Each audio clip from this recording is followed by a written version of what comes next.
안녕하세요, 썰닭입니다. 식사들 하셨나요? 저는 오늘 뭔가 새로운 음식을 발견한 것 같아서 좋아요.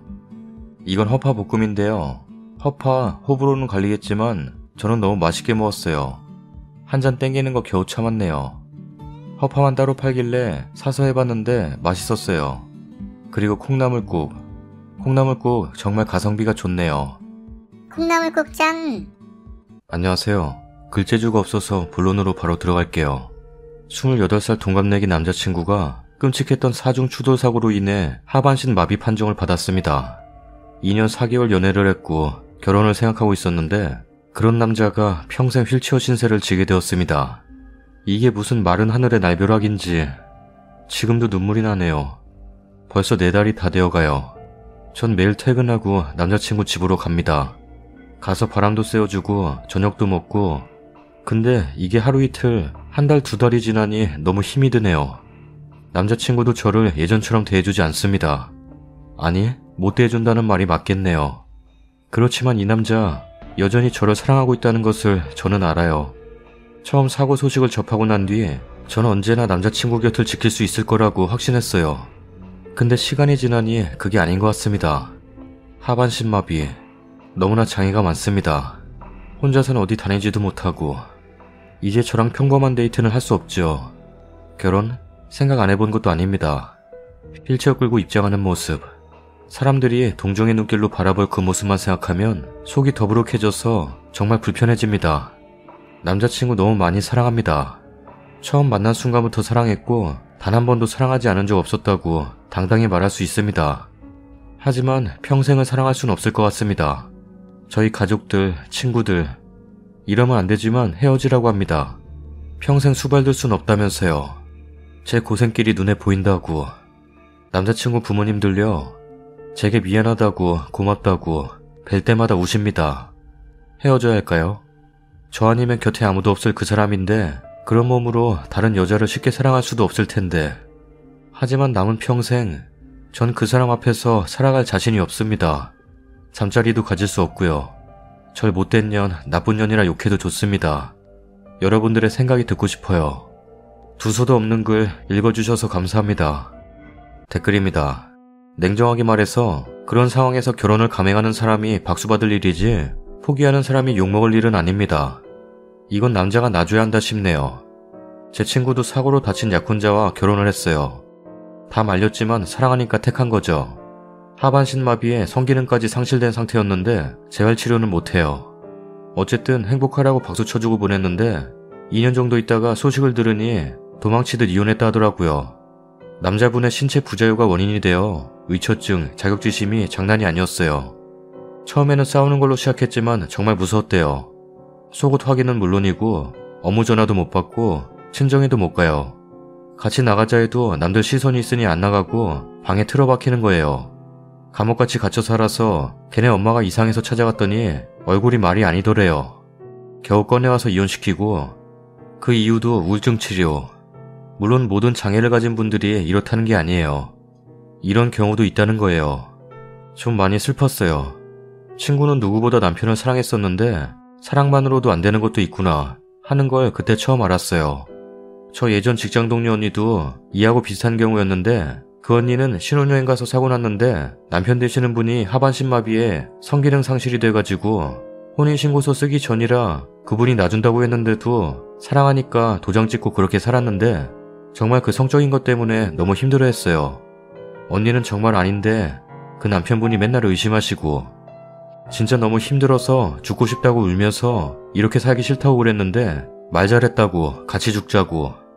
그 언니는 시부모님 찾아가서 죄송하다고 벗어나고 싶다고 다 말씀드리고 이혼하셨어요. 시부모님도 미안해서 새 출발하는데 보태 쓰라고 돈 쥐어주셨다는데 안 받고. 암튼 정말 신체적인 것보다 정신적인 게 더 힘든 것 같더라고요. 현실적으로 생각하세요.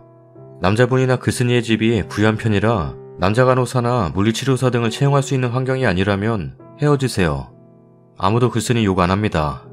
그저 남자분이 딱하고 글쓴이가 안타까울 따름이네요. 어떤 방향으로 해결되든 글쓴이가 행복해지길 기원합니다. 예전에 어떤 프로그램에서 리포터가 저에게 인터뷰를 요청한 적이 있었습니다. 그때 내용이 사랑하는 사람이 사랑하는 사람이 갑자기 교통사고를 당해서 장애를 갖게 된다면 어떻게 하시겠냐, 이거였거든요. 그때 제 나이 20대 초였습니다. 남자친구도 있었고 물론 그 당시 많이 사랑했습니다. 그때 제가 리포터에게 말했습니다. 솔직히 많이 사랑하더라도 결혼 전이면 헤어지겠다고, 버겁고 힘들 것 같다고. 그랬더니 리포터가 깜짝 놀라면서 사랑하는 사이인데 헤어지냐고, 장애를 얻었다고 헤어지냐고 되물었죠. 저를 무슨 나쁜 여자 취급하는 듯한 목소리로. 그래서 다시 이야기했어요. 결혼은 현실이고 솔직히 저는 그걸 버텨낼 힘이 없을 것 같다고. 지금 내 나이 29살, 남친과 6년째 연애를 하고 사랑합니다. 결혼도 물론 하고 싶고요. 그렇지만 결혼 전에 그런 사고로 인해 하반신 마비라면 정말 미친듯이 힘들겠지만 헤어지겠습니다. 나쁜 여자라고 욕해도 저는 못 만날 것 같아요. 만약 제가 결혼한다면 저와 저희 가족의 마음은 어떨까요? 부모님은 억장이 무너질 것 같습니다. 현실입니다. 1년 2년도 아니고 평생입니다. 그런 면에서는 몸과 마음은 다르니까요. 결혼 전이라면 저는 헤어지는 게 님을 위해서 좋을 것 같습니다. 나쁜 여자라고 욕해도 저는 헤어질 것 같습니다. 선택은 님이 하시는 거니까 잘 생각해보세요. 결혼은 동정으로 하는 게 아닙니다. 제가 장애를 가진 사람의 가족으로서 참 마음이 아프네요. 저희 친오빠도 하반신 쪽에 장애가 있습니다. 물론 잠자리도 못하고요. 지금은 나이를 훌쩍 먹어 30대 후반의 나이지만 참 옆에서 마음 아픈 걸 많이 봐왔습니다. 저희 오빠는 휠체어까지는 아니어서 연애를 했었지만 여러 번 난관에 봉착하였더랬죠. 그때마다 저희 어머니 마음 아파하시기도 하셨지만 한편으론 그러시더라고요. 가족도 이렇게 힘든데 남의 집 귀한 딸 데려다가 어떻게 고생시키냐고요. 저희 어머니도 딸 가진 입장으로 여자분들의 가족, 여자분을 이해하시더라고요. 그러면서 저희 오빠 보고 그냥 엄마랑 살자 하셨답니다. 그러다 요즘 해외 여성분과의 결혼이 많기에 그것도 생각을 하셨었는데요. 다른 나라 여자라고 해서 귀하지 않은 거 아니지 않겠냐며 한동안 참 힘들어 하셨어요. 저희 오빠는 아주 어릴 때부터 그래왔다 보니 참 가족으로서 힘들었었어요. 절대 쉬운 일은 아닐 겁니다. 욕먹을 일은 아니니 본인 선택에 소신을 가지세요. 제 배꼽 친구 누나 얘기해드릴게요. 웬만해서 그냥 글만 구경하고 나가는데 안타까워서 댓글도 달아봅니다. 저랑 저희 배꼽 친구는 7살 때부터 친구예요. 지금 24살이니 16년째 친구인 셈이죠. 저는 외동입니다만 제 친구의 누나도 누나라고 합니다. 저한테 친누나 같고 친동생으로 대해주고. 누나는 29입니다. 작년에 결혼하셨고요. 결혼 얘기 오고 가고 할 때 제 친구가 매형 될 분 나도 만나봐야 되지 않겠냐 해서 몇 번 만나보고 매형이 술도 사주시고 놀러갈 때 꼭 챙기시고 정말 좋은 분이었습니다. 근데 포항으로 출장 가셨다가 서울로 오시는 길에 눈길에서 교통사고가 났습니다. 결국 하반신 마비라는군요. 생각보다 심각하더라고요. 휠체어는 그렇다 치고 혼자 걷지도 움직이지도 못하고 목욕할 때도 화장실 볼일 볼 때도 도움이 필요하죠. 누나가 너무 고민하고 있을 때 저희가 말씀드렸어요. 결혼 포기하시라고. 이런 건 포기해도 아무도 손가락질 안 한다고. 우린 누나가 편하게 살았으면 좋겠다고. 너무 마음이 아팠겠죠. 술 안 하시는 분이 술을 드시더라고요. 근데 작년에 결혼식을 올렸어요. 매형은 휠체어에서 친구 누나는 서서.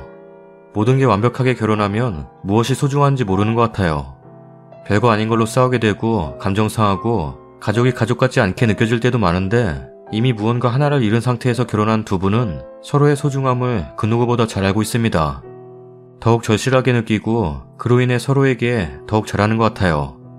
얼마 전 친구랑 매형, 누나 이렇게 가평으로 놀러 갔습니다.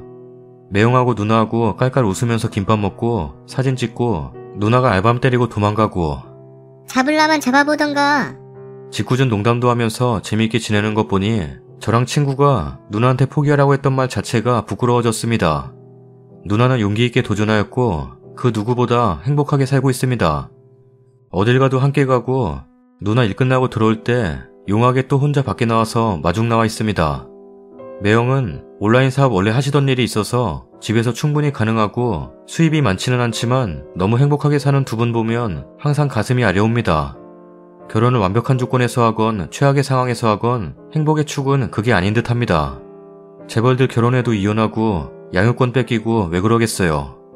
어떻게 누구와 결혼하느냐가 아니라 어떻게 꾸려가느냐가 관건인 듯 합니다. 포기하셔도 그 누구도 손가락질 안 합니다. 좀 더 편하게 다른 분하고 결혼하셔도 좋죠. 하지만 지금 남자친구와 결혼하신다면 이미 하나를 잃어본 이 마음, 서로에 대한 사랑, 신뢰, 그리고 존중이 더 커지는 요인이랍니다. 어느 결정을 하신다 해도 행복하세요. 후기입니다. 안녕하세요. 얼마 전 하반신마비 남자친구와 헤어짐을 고민하던 글쓴입니다. 우선 그 글에 많은 분들이 저를 위로해주시고 같이 슬퍼해주시고 따끔한 질책도 해주셔서 다들 너무나 감사드린다는 말씀을 드리고 싶습니다. 오늘 톡에 올라온 글을 보았습니다. 제 글 댓글 중에 어느 분이 글을 올리셨다는 댓글을 보았는데 그 글을 찾지 못했었어요. 보는 카테고리가 한정되어 있어서 오늘의 톡이 돼서야 보았습니다.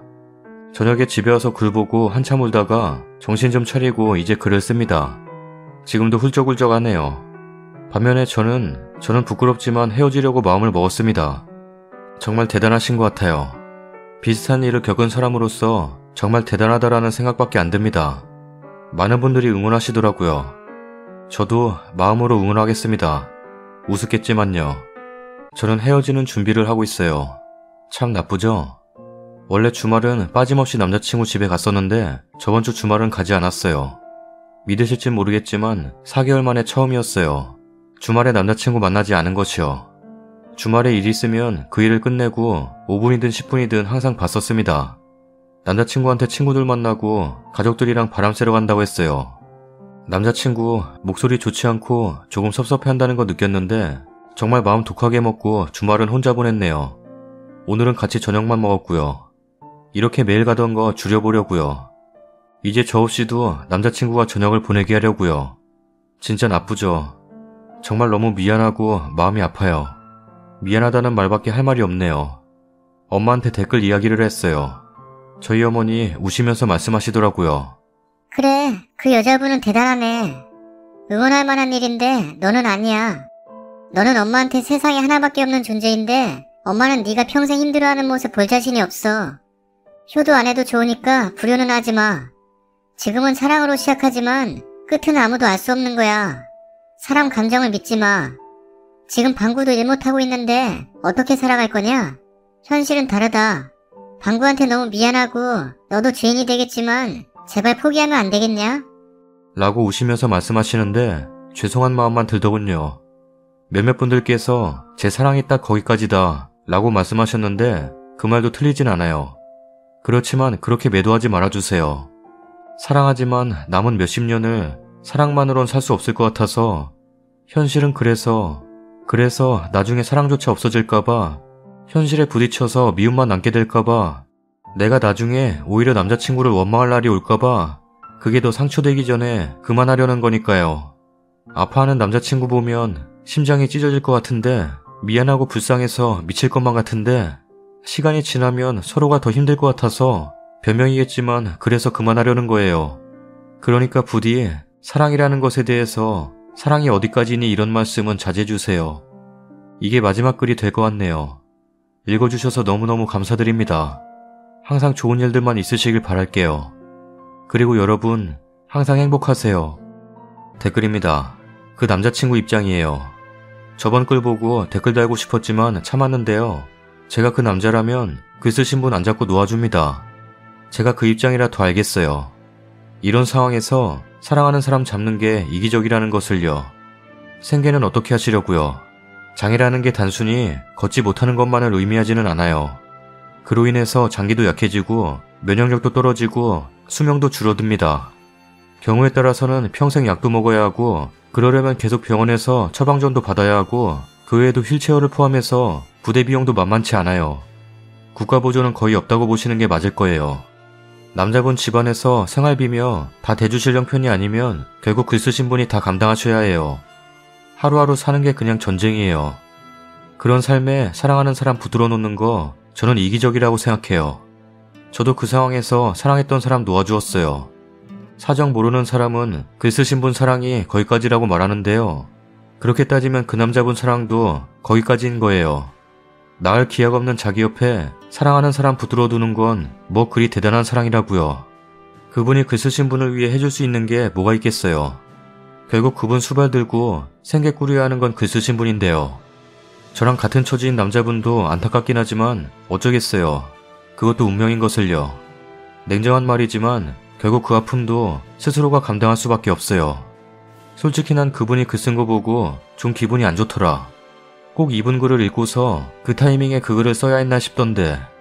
그분 사랑 대단한 건 맞는데 이건 마치 이분의 사랑이 하찮다 말하는 것 같아서 실제로 지금 글쓴이도 그런 기분 좀 느끼는 것 같고, 성적 차이로도 이혼하는 사람도 많은 세상에 성적 차이를 느낄 수 있기는커녕 평생 누군가와 동반자가 아닌 어떤 의미로는 혼자 모든 걸 책임져야 하는데 나라도 자신 없을 것 같다. 이분을 욕할 수 있는 사람은 진짜 단 한 명도 없을걸? 그게 신이더라도. 본인의 선택이고 본인의 인생이니 존중합니다. 다만 좀 아쉬운 건 헤어지는 방법이라고 생각합니다. 지금 불과 얼마 안 된 이 시점이 본인도 힘들겠지만 남자친구에게는 말로 할 수 없이 힘든 시간일 겁니다. 조금만 더 옆에 있어주고 그 힘든 시간이 조금만 더 지나서 떠나주셨더라면 아마도 지금보다 서로에게 더 아름다운 기억으로 남는 좋은 사랑이 되었을 것입니다. 저는 솔직히 끝까지 함께라는 말은 할 수 없습니다. 제가 겪지 않은 일이니까요. 다만 주변의 경우를 한번 봤는데 여자분이 물론 영원히 함께할 수 없음을 알고 있었지만 한동안 옆에 있어주더군요. 뭐 1년 이런 거 아니고요. 불과 한 3, 4개월 정도. 그러고 나니 그쪽은 남자분이 먼저 놔주더군요. 자기가 열심히 살아야겠다고. 너를 고생시키지 않겠다고. 불과 일이 발생한 지 얼마 안 된 시점에 먼저 이성만 발동시켜서 돌아서는 거 나중에 본인이 더 후회할지도 몰라요. 영원히는 같이 못 있으니까 지금 힘든 잠시만이라도 같이 있어준다고 생각하시고 힘을 주세요. 남자친구도 앞으로 살아가기는 해야 할 테니까 그 힘을 가질 수 있게만 만들어주세요. 지금처럼 혼자 생각하셔서 떠나시면 아마 남자친구분 새로운 절망을 경험하시게 될 겁니다. 사람들이 말을 참 쉽게 하네요. 막상 자신의 처지가 저리했다면 그들도 역시 같은 선택을 했을 텐데요. 사랑을 끝까지 이어가는 사람이 박수받을 일이지 그 사랑을 끝내는 자에게 손가락질할 일은 아닙니다. 막상 입장 바꿔 생각해 제가 그 상황이라도 헤어짐을 택할 것 같은데 저렇게 악플다는 사람들은 모두 감당할 수 있나 봅니다. 참 쉽네요. 글쓰님, 남들의 손가락질을 모두 내 탓인 양 받아들이지 마세요. 잘 알지도 못하고 그 상황에 처해지도 않은 자들의 손가락은 아무 의미 없습니다. 어쨌거나 힘든 일을 겪으셨고 힘든 결정을 내리셨네요. 힘내세요. 더는 말씀드릴 것이 없습니다. 결혼을 이미 했고 남편이 저렇게 됐다면 수발을 해야겠지만 자신이 없는데 억지로 결혼하는 건 두 사람 모두에게 독이 됩니다. 연인과 헤어진다는 사실만으로도 마음이 많이 아프실 텐데 자책하지 않으셨으면 좋겠어요. 각자 자기의 행복을 추구할 권리가 있는 겁니다. 헤어짐은 유감스러운 일이지만 누가 나쁘고 옳다는 게 들어설 자리가 아닌 듯해요. 저도 그 톡 봤습니다. 읽으면 하루쯤 멋지다고 떠올릴 수 있는 감동이지만 글쓴이가 내 베프고 여동생이라고 생각하면 내가 울면서 말렸을 겁니다. 그리고 그 톡 대신 분은 사고가 난 뒤에 사귈 결정을 내리신 거잖아요. 남자분 스스로 사고 후 가장 힘든 시간을 혼자 견뎌내셨고요. 님은 지금 많이 다른 상황입니다. 비교도 마시고 자책도 마시고 지금은 힘드시겠지만 훗날 더 행복하시길 진심으로 빕니다. 욕하시는 분들 말은 그냥 한 귀로 듣고 한 귀로 흘리세요. 저도 예전에 님과 같은 마음으로 고민한 적이 있습니다. 20살 때부터 5년을 만난 2살 연상의 남친. 남친 집에서 서둘러 결혼을 생각하고 얘기가 오가던 중 출장 갔다 오던 남친의 사고로 하반신이 마비가 되었습니다. 전 정말 하늘이 무너지는 것 같았고 세상에 그렇게 많은 눈물을 제가 흘릴 줄 몰랐습니다.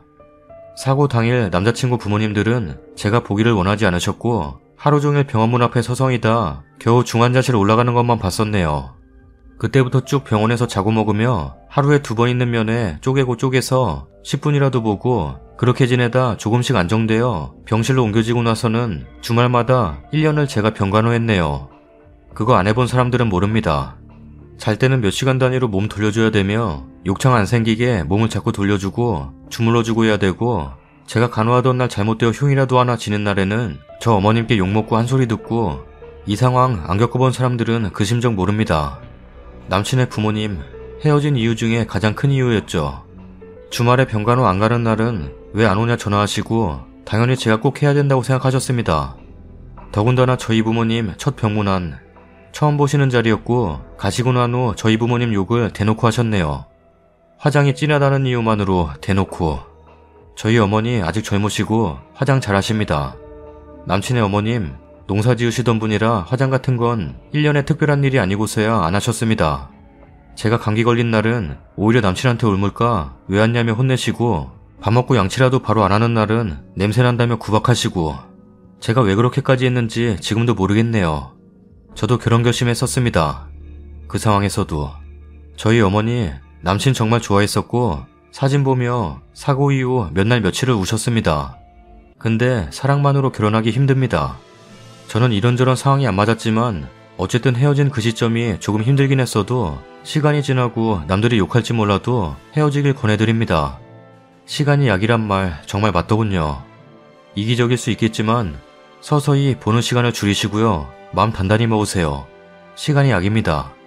정말 저도 2년은 걸린 것 같네요. 그 사람이 있는 시간이. 그만큼 저도 힘들었지만 지금 잘 지내고 있습니다. 이분 욕하시는 분들 입장을 바꾸고 생각해보세요. 지금 이분 같은 상황이라면 이런 생각을 안 하시겠는지, 여동생이나 누나가 이런 상황이라면 계속 결혼을 진행하실 건지, 아님 헤어졌다고 욕을 하실 수 있는지. 아마 가족이 이런 상황이라면 헤어지라고 하는 게 현실입니다. 다음 사연입니다. 사람 한 명 살린다 치고 글 읽어주시면 감사하겠습니다. 올해 30인 남자고 동갑 여자친구와 10월에 결혼을 앞두고 있습니다. 8년 연애 끝에 결혼이라 정말 행복했고 설레는 마음뿐이었습니다. 근데 지난 수요일에 여자친구에게 온 연락으로 모든 게 무너졌습니다. 제 여자친구 SNS에 제 아이를 임신했고 14주 차이며 낳을 거라는 연락이 왔습니다. 여자친구는 이 연락을 받자마자 캡처해서 저에게 알렸고 둘 다 정신 나간 사람이라고 생각했습니다. 그 사람의 팔로워에는 아무도 없었고 게시글도 없었습니다. 저는 너무 화가 나서 그 사람을 고소해 찾아내려 했지만 여자친구가 잘못 온 연락일 수 있다고 한 번만 더 오면 신고하자고 저를 말렸습니다. 제 이름을 언급하지는 않고 남자친구 아이를 임신했다는 식으로 왔기에 다른 사람에게 보내려던 거일 수도 있다고 하면서요. 자기 SNS에는 게시글이 없어서 헷갈릴 수 있지 않냐고 했습니다. 저랑 한 연락이나 같이 찍은 사진 같은 건 당연히 애초에 없으니까 아무런 증거도 없이 온 글이라 찝찝하지만 저도 한 번은 넘어갔습니다. 저는 지금의 제 여자친구가 처음이자 마지막으로 사귄 여자친구였으며 당연히 여자친구를 제외하고는 잠자리를 한 적이 없습니다. 원래 술을 좋아하지 않아 밖에서 술 마시고 정신 잃은 적도 없습니다. 여자친구도 이 사실을 알고 제가 연락이 안 되거나 의심스러운 행동을 했던 적이 없기에 넘어갔습니다. 그런데 어제 여자친구에게 또 연락이 왔습니다. 가까운 지인만 알 수 있는 개인정보와 이제는 제 이름을 언급하며 아이를 가졌다고 합니다. 소름 돋고 무섭습니다. 단순히 거주지, 대학교, 직장 이런 수준의 개인정보가 아니라 혼자 자주 가는 카페, PC방, SNS에 한 번도 올린 적 없는 제 차종, 취미와 관련해서 최근 중고로 구입한 물품까지 여자친구에게 정확히 얘기했습니다. 소름 끼치고 어떻게 이런 일이 일어날 수 있는지 저도 미칠 것 같습니다. 여자친구는 이제 울고 소리 지르며 저를 의심합니다. 억울해서 괴롭습니다. 8년 연애 중 마지막 2년은 장거리였고 여자 문제에선 특히 예민한 여자친구이기에 더욱더 조심하고 여자와는 사적인 연락조차 한 적이 없습니다. 일단 여자친구에게 결백함을 보이기 위해서 함께 통화 기록조에 블랙박스 확인을 하자고 했지만 여자친구는 이미 저를 의심합니다. 다 피해서 딴짓할 수 있지 않냐 하면서요. 그리고 아무리 생각해보고 그간한 연락을 다 뒤져봐도 제가 위에 적은 개인정보를 동시에 아는 지인은 없습니다. 가족들 포함해서요. 특히 마지막 중고로 거래한 물건을 아는 것은 아예 불가능하다고 생각하는데 저도 너무 무섭습니다. 여자친구의 오해를 푸는 것이 가장 급한데 고소를 했지만 오늘 당장 잡을 수 있는 것도 아니고 시간이 걸릴 텐데 그동안 어떻게 해야 할지 모르겠습니다. 어제 여자친구와 함께 있었어서 여자친구 휴대폰으로 나를 만났다면 언제 어디서 만났는지 말해보라 따졌지만 답장은 없습니다. 당연하겠죠. 애초에 관계는커녕 이성을 사적으로 만난 적이 없으니까요. 무엇보다 여자친구에게 어떻게 결백을 증명해야 할지 모르겠습니다. 만약에 잡았는데 아이가 실제로 있는지도 모르겠지만 제 아이라 잡았다면 어떻게 해야 하는지 다 거짓말이라고 실토해도 여자친구가 믿어줄지 모르겠습니다. 너무 억울하고 괴롭습니다. 먹을 수도 잘 수도 없습니다. 제 개인정보를 어떻게 하라는지도 불안하고 말도 안 되는 연락 때문에 여자친구와 이 상태로 지내는 것도 너무 억울하고 화가 납니다. 도와주세요. 댓글입니다. 쓴이의 글이 100% 사실이라면 여친의 지인일 확률이 제일 높죠. 보이스피싱 같은 걸 의심해보세요. 그리고 경찰에 신고하시고요. 제 딸의 경험인데 섬뜩한 일이 있었거든요. 딸이 제 조카한테 1년간 가해받았어요. 딸에겐 이종사촌 오빠지요. 딸에게 조카로부터 전화가 왔어요. 방순아, 방구 오빠야. 너 과외할 때 말 못했는데 이뻐서 여자로 봤었어. 그 외 수많은 말들. 딸아이가 놀래서 울고불고 겨우 진정시키고 조카한테 확인 전화해봤더니 집이더라고요. 즉 딸 폰번호가 유출되었고 이상한 놈이 전화로 장난친 것입니다. 목소리는 감기 걸려서 그렇다고 하면서 여자친구분 폰이 정보 유출된 듯 싶습니다. 요즘 이상한 보이스피싱 많아요. 신고하세요. 님은 결백을 주장한다면 여자친구 주변 인물도 의심해보세요. 여친이 바람을 피웠다는 말이 아니라 여친을 몰래 짝사랑하는 사람이 여친의 결혼을 막기 위한 수작이 아닐까요? 메시지 온 걸 그대로 듣지 마시고 반대로 생각해보셔도 좋을 것 같아요. 이 결혼을 방해하고 싶은 사람인데 그게 남자 쪽 짝사랑일 수도 있겠고 여친 쪽 짝사랑일 수도 있겠고요. 이런 비슷한 내용으로 방송 나온 거 봤어요. 그 사건은 확인 결과 여친의 전남친이 벌인 일이었어요. 남자분이 결백하다면 두 분의 주위 분들을 의심해야 합니다. 이건 그냥 하는 소리가 아니라 여친의 SNS에 메시지 보낸 거 등등 모든 게 여친의 자작일 수도 있어요. 제가 무슨 개소리 하나 싶죠. 근데 잘 생각해보세요. 그런 구체적인 중고거래까지 알고 있는 사람은 결국 여친밖에 없지 않나요? 평소 결혼에 대한 여친의 행동은 어땠나요? 여친이 무슨 이유에서든 글쓴이와 결혼 안 하고 싶어 할 수도 있어요. 근데 8년이란 시간을 만났다면 그런 얘기 또한 꺼내기 쉽지 않죠. 어쩌면 글쓴이와 이별하기 위해서 여친이 계획한 스토리일지도 몰라요. 제 말 한 귀로 듣지 마시고 잘 생각해봐요. 여친 주변 남자가 아니라 여친 주변 여자분들 찾아보세요. 저희 사무실 직원분 중에도 성격이 조금 깐깐하신 분이 계신데 어느 날부터 그분 SNS 계정으로 자꾸 이상한 쪽지가 온다고 자기가 뭘 하는지 다 알고 있더라고 이러면서 많이 불안해하셔서 아는 경찰 지인분을 통해서 그 증거자료 모아서 신고 접수하니 나중에 자꾸 보니까 그 직원 친구더라고요. 친구라서 평소에 있었던 일 미주알 고주알 다 얘기하고 상담하고 그랬었는데 자고 나서 얘기를 들어보니 학교 다닐 때 나보다 못해서 내가 데리고 다녔던 너가 너만 직장 있고 남친 있고 곧 결혼한다고 행복해하는 모습 보니 기분이 안 좋아서 그랬다고 하더라고요. 아무튼 여러가지 잘 생각해보세요. 추가글까지 보고 든 생각. 남친이 뭔 짓을 했다는 느낌. 판에 올린 난 억울하다, 난 결백하다. 이 글은 여친을 보여주기 위한 퍼포먼스. 서로가 첫사랑임에도 여친이 여자에 예민하고 믿기지 않는 이번 일을 겪으면서도 전할리가 난 데는 연애 기간 동안 많은 일들이 있었겠지. 그렇지 않더라도 여친 보여주기 위해 일부러 쓴 글로밖에 안 보임. 결혼 날짜보다 출산 일정이 더 빠르니 일단 지켜보세요. 추가글입니다. 같이 고민해주시고 조언해주신 분들 감사합니다. 별다른 진전이 있는 건 아니지만 두 번째 글을 적습니다. 여자친구는 조금 진정된 상태이고 경찰서는 두 번째 연락을 받은 금요일에 이미 같이 다녀왔습니다. 이 부분을 오해 없게 적었어야 했는데 죄송합니다. 이미 신고를 했지만 그냥 기다리기에 너무 화가 나고 믿어주지 않는 여자친구에 어떻게 결백함을 보여야 할지 억울하고 답답하던 와중에 쓴 글이라 설명이 미흡했습니다. 죄송합니다. 이 글도 여자친구와 함께 보았고 저희가 생각하지 못했던 부분까지 짚어주셔서 많이 고민해보았습니다. 일단 여자친구 쪽 지인이 아닌 것 같다는 생각이 듭니다. 첫 번째 글에 적은 제 개인정보를 여자친구는 그 누구에게도 말한 적이 없다고 합니다. 저희는 서로가 첫 연애라 전남친 전여친도 없고 누군가에게 원한을 살만한 일을 한 적 또한 없습니다. 먼저 경찰서에 함께 다녀왔단 말까지 적었으면 여자친구가 꾸민 일이라는 댓글은 안 달렸을 텐데 죄송합니다.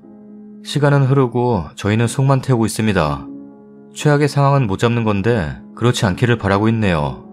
차라리 낳고 연락하면 검사라도 하겠지만 이도저도 아니게 사라지는 상황이 지금으로선 가장 걱정됩니다. 저희도 잡기 위해 댓글로 조언해주신 것들을 이래저래 시도는 해보겠지만 그 사람이 이 글을 보고 있을지도 모른다는 생각에 더 자세히는 글 못 쓰는 점 이해 부탁드립니다. 다른 일이 더 생기면 글 남기겠습니다. 썰닭입니다. 첫 번째 사연 하반신마비 참 어렵죠. 저런 상황에서 어떻게 해야 하는지. 댓글 달린 거 보면 이해하고 결혼함에도 불구하고 더 안 좋게 되는 상황들도 많고 친구나 지인들이었으면 무조건 헤어지라고 할 것 같기는 한데 저는 왠지 결혼할 것 같아요. 남들이 볼 땐 이 사람과의 미래가 깜깜해 보이겠지만 저는 원래 미래보다 현재를 중요시하거든요.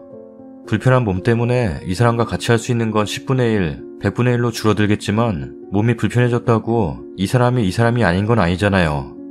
2년 넘게 만났고 결혼 생각을 하고 있던 상태면 하지 않을까 싶어요. 집에서는 뜯어 말리겠지만 뭐 어차피 결혼 안 하고 있는데. 근데 앞서 말씀드렸다시피 누가 결혼한다고 하면 저도 뜯어 말릴 것 같아요. 두 번째 사연은 누구의 소행일까요? 두 번째 사연 왠지 여자친구? 구독하기 눌러주세요. 근데 썰닭 진짜 결혼할 거야? 오, 멋진데. 구독하기 눌러주세요. 안 해. 2070년 아직 멀었어. 49년 남았네. 구독하기 눌러주세요.